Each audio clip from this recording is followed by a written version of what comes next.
বৃহস্পতিবার দুপুরে মাদারিহাট থানার পুলিশের কাছে খবর যায় ভগতপাড়া এলাকায় 48 নম্বর এশিয়ান হাইওয়ের পাশে দাঁড় করানো একটি ছোট চারচাকা গাড়ি থেকে টপ টপ করে রক্ত পড়ছে।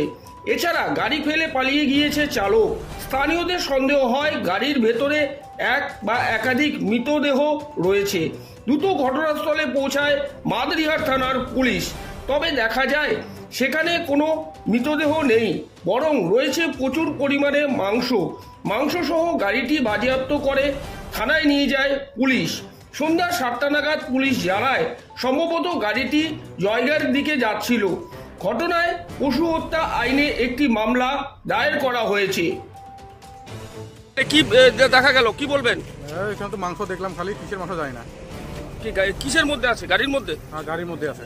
এই গাড়িটা কতদিন হয় পড়ে আছে? আমরা তো এই দিক দিয়ে যাচ্ছিলাম পেট্রোল পাম্পে তেল ভরতে, তখন দেখলাম যে গাড়ি দাঁড়িয়ে আছে।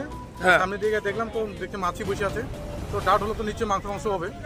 তো তারপর ছেলেগুলোকে ডাকে দেখালাম, তো লাস্টের দিকে প্রচন্ড গন্ধ ছড়াচ্ছে, তাই তো? হ্যাঁ, গন্ধ ছড়াচ্ছে প্রচুর। পুলিশ এসেছে? পুলিশ প্রশাসন? হ্যাঁ, পুলিশ প্রশাসন দেখলো।